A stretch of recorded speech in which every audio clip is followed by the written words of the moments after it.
Alright guys, just saying here, back for another Dragon Ball Z Dokkan battle video. And in today's video, we're going to be checking out the Dokkan Fest TEQ androids. Because, we're in the middle of Golden Week, and for some weird reason, it's extremely dry. So I want to get a showcase in on some units that I want to check out for a while, because these guys are still really good. Like, considering they released before the 7th year anniversary, they've definitely stood their ground, and they're still going to be really useful. And I think they're going to be useful for, like, probably another year from now, just because they got a lot of good things in their kit, like, Ki Blast nullifications. They get a ton of attack and defense. So I think overall they're going to be really useful. So again, because Golden Week is so dry, I wanted to get a showcase in on them, because figured it was the right time. But before we get into the video, if you find yourself enjoying it at any point, feel free to like and subscribe. Also keep in mind there are timestamps in the video, so if you want to skip around to any part, then absolutely feel free to do that. And yeah, let's get right into it. So on this opening rotation, we are going to have 2 out of 7 links, and we don't have any support. So a very bad opening rotation for him. Not really the best. And start of turn, we're at 158k defense, so that is very low. However, we do get a lot of attack and defense once we collect key spheres. So more specifically, we get 35% attack and defense per TEQ key sphere obtained.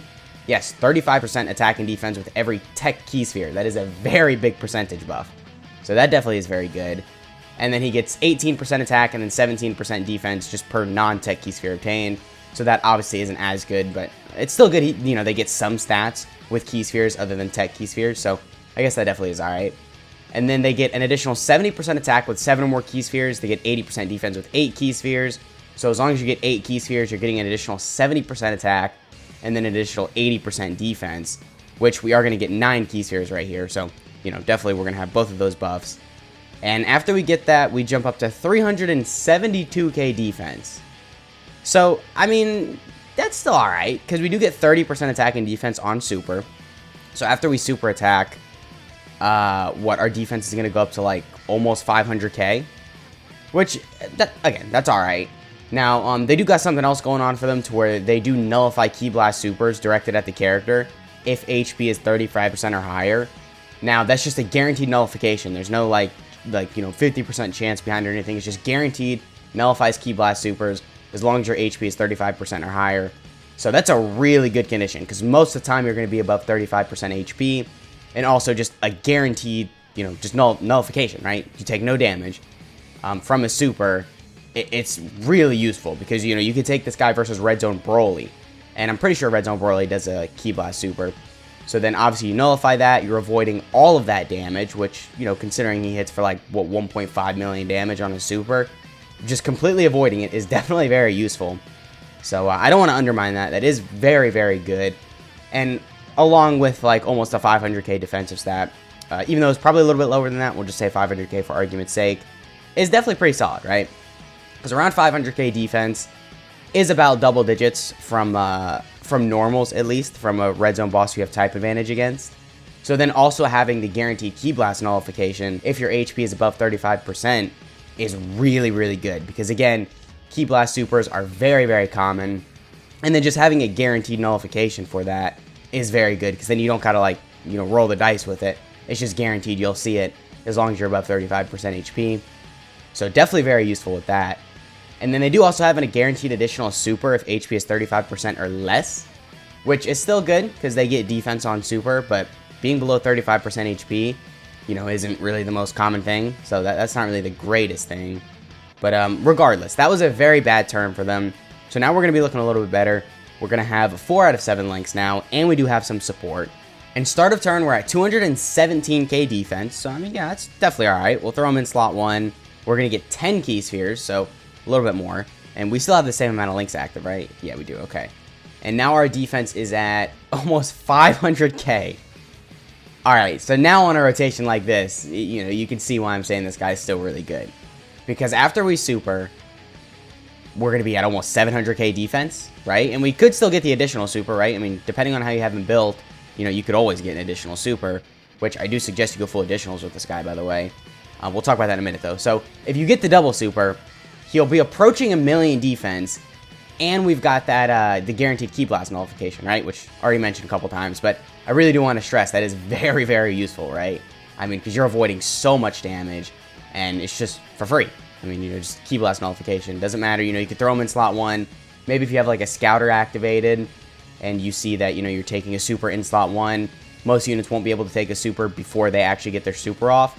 But then, you know, if you know you're getting super in slot 1, you could throw these guys in slot 1, they get the nullification, and then bam, you're golden, right? So, just very good. You know, their design was very, very, it was just a good design, right? You know, they put some thought into it, definitely, unlike a lot of units they've been releasing now.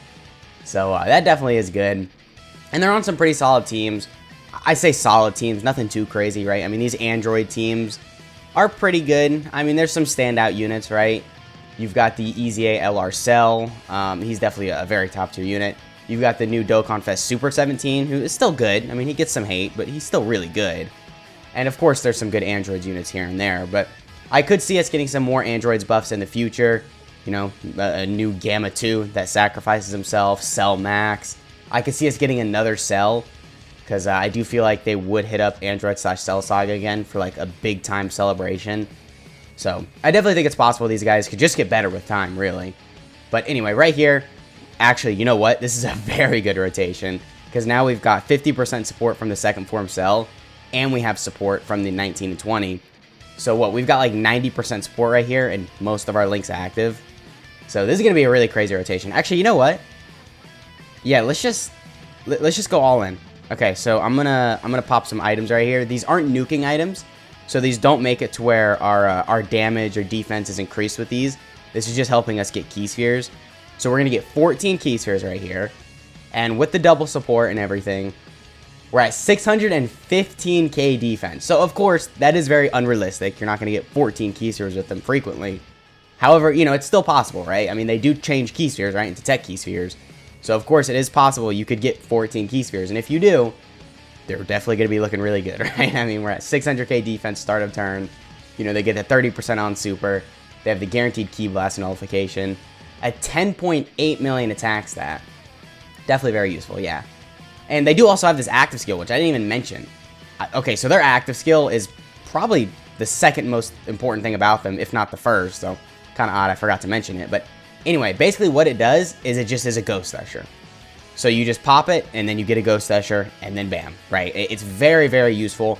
A lot of people use it to, I don't want to say cheese these events, because you're not really cheesing it, but it definitely makes, you know, these difficult events a lot easier, because you get that one turn of just no attacks received whatsoever. And considering how hard enemies are hitting now, that definitely is very useful, right? So the condition is that you have to be facing one enemy whose HP is 35% or more, or just when facing 3 enemies. So an extremely easy condition. I mean, most of the time, obviously, you're going to have that. So what I'm going to try and do is I'm going to try and kill right here, because then on the next rotation, we can showcase the active skill, and then we can just cut to the nuke test, or we'll nuke with him, and then we'll do the red zone test after that. But if we don't kill right here, then we won't be able to get the active skill. So, okay, 7 million. Can you crit? Come on, Cell. Okay, no crit, but we should still kill, yeah, like with additionals and everything. So then, yeah, I'll showcase the active skill, because again, it's really, really useful, you know, just one turn of no attacks received whatsoever. This guy did help me beat Cell Max for the first time around, because, you know, you just throw him on the team, you get that active skill, and then you can just do so much damage. So, all right, yeah, we can pop it. Let me make sure I have these skipped off, which now I do.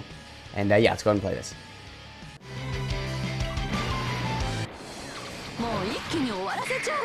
17号慌てるなよもっとじっくりやろうぜあっさり全滅させてしまったんじゃ俺たちの楽しみはなくなってしまうんだぞ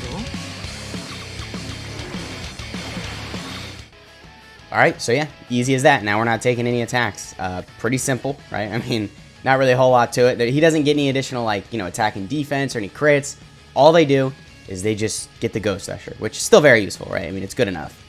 So, okay, we'll throw him in slot 1. I guess we could just nuke with him right now. Okay, did not mean to click that first, but I guess it doesn't really matter anyway. So keep in mind, this is a orb-changing item and a nuking character, so they go together very well. It just means that, yeah, because we're getting an extra attack and defense with every key sphere obtained. We're getting a full field of TEQ key spheres, and they already get attack and defense with TEQ key spheres obtained, so it's just going to be crazy, right? I mean, I don't need to explain that to you. We're at 848k defense start of turn.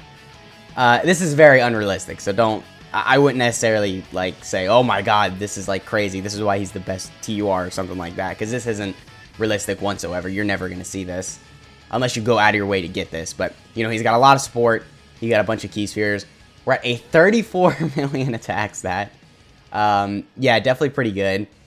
Definitely a lot of damage. Can we crit right here? Okay, no crit, but still, yeah, pretty crazy. I mean, yeah, dude, if you bring a nuking character and you use nuking items, it's bound to get pretty crazy. I mean, any character that gets any amount of attack and defense in their passive, you know, you use a nuking item, it's just, yeah, it's going to get pretty insane pretty quickly. So, with all that shown, we can go ahead and cut to the red zone test now. I mean, not really much else to show. They don't really build up or anything. They just have, obviously, their passive and their active skill, which we already showed. So, yeah, let's go ahead and cut to the red zone test. All right, so we're here fighting red zone Broly. I did mention this would be a good place to bring them, so figured we bring them in here.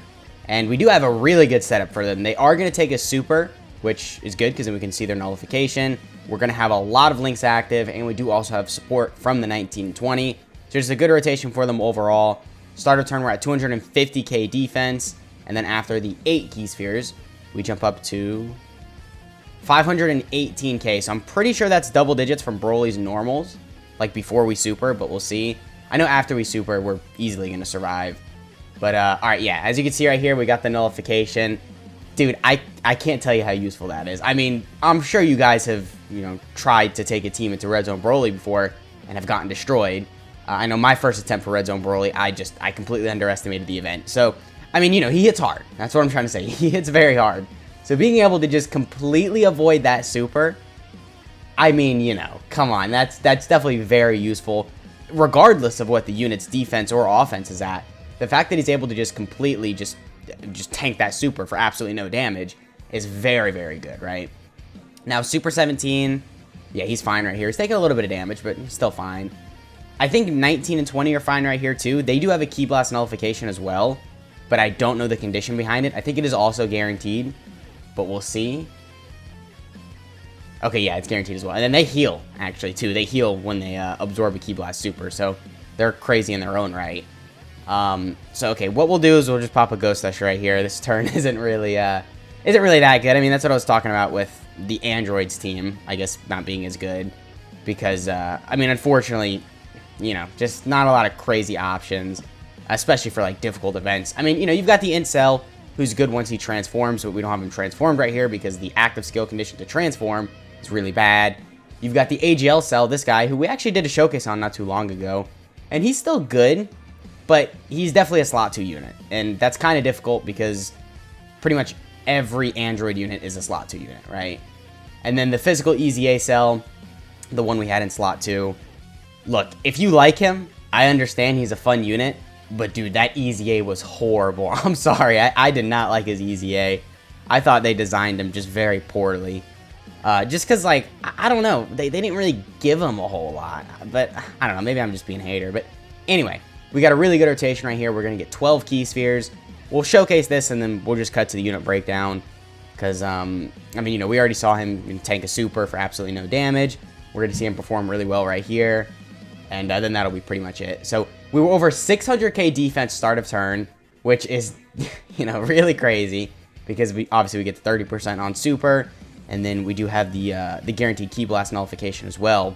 So, just very, very useful overall. So, okay, we'll do the damage here. We got the Dokkan mode. We're at a 10.69 million attack stat. So, actually, we could probably kill right here if we crit.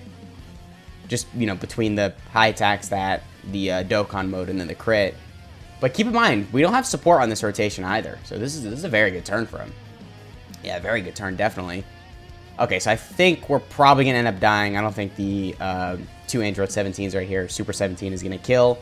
I think Cell is probably going to die in slot 3. But overall, again, very impressive unit. As long as you bring them in the right event, which is pretty much just any event where the enemy is doing a Ki Blast super, then these guys are going to be amazing. Just period, right? I mean, even if they have type disadvantage, I don't know. I would argue they'd still be useful, right? Because then they've got the Ghost Usher on their active skill. They still are, you know, taking no damage from supers. Again, as long as you bring them an event that does Ki Blast supers. So then, even if you have type disadvantage, you only really have to worry about normals. And, of course, you could act accordingly, you know, to that. So, I mean, and then if you have a Scouter on the team as well, you know, it could just really start to get crazy. So, all right, well, with all that shown, we could just go and cut to the unit breakdown. Again, very impressive from the Android 17 and 18. So yeah, let's go and cut to that. All right, here we have Game of Death, Android 17 Future and 18 Future. So starting off with our leader skill, it is Global Chaos or Future Saga, category Ki +3, HP attack and defense plus 170%. So a pretty solid leader skill. I mean, you know, these are two pretty solid categories, and 170% across the board to that is definitely useful. And then his super attack effect is that he raises attack and defense for 1 turn, he causes immense damage, and then seals super attack. So that's really good. That'll make it to where in Super Battle Road, of course, he'll have some use. And then with his active skill as well, actually, this guy could be a very good Super Battle Road option. So that definitely is really good. And then his passive is that he gets attack plus 170%, he gets defense plus 180%, he randomly changes key spheres of a certain type, TEQ excluded, to TEQ key spheres, he gets an additional 35% attack and defense per TEQ key sphere obtained, and then he gets an additional 18% attack and 17% defense per non-TEQ key sphere obtained, and then he gets an additional 70% attack with 7 key spheres obtained, he gets an additional 80% defense with 8 or more key spheres obtained, and then he gets an additional 1 key per rainbow key sphere obtained, and then he launches a guaranteed additional super when HP is 35% or less, and then he gets the Ki Blast nullification when HP is 35% or more. So again, really good passive, a lot of attack and defense going on. You know, he's got obviously the Ki Blast nullification, which is, you know, the second most important thing about this unit. So very useful there. And then the active skill, the effect, obviously it's a Ghost Usher. And then the condition is that you need to be facing 1 enemy whose HP is 35% or more, or facing 3 or more enemies once only. So already talked about it a lot during the video, really good active skill. And then as links are Android Assault, Organic Upgrade, Twin Terrors, Nightmare, Brutal Beatdown, Dismal Future, and Fierce Battle. Not really the greatest link set. I mean, I'm going to be honest with you, this isn't really that crazy. Even with some of these, like, you know, top tier Android units or like some of these cells, he's not really working amazing with them. But it's still alright. I mean, there's still definitely a lot of units he'll share a good couple links with, right? I mean, you know, there's the 19 and 20 banner unit he shares 4 out of 7 links with, and a couple other Android units to where he'll have some good partners, but overall, it's not really the craziest link set. And then his categories are Global Chaos, Androids, Future Saga, Siblings Bond, Android/Cell Saga, and then Joined Forces. So alright, that is the TEQ Androids. Let me know what you guys are thinking of them down in the comments. Let me know how many copies you do have of them in your box. And yeah, that has been the showcase. I hope you guys enjoyed, and I'll catch y'all in the next one.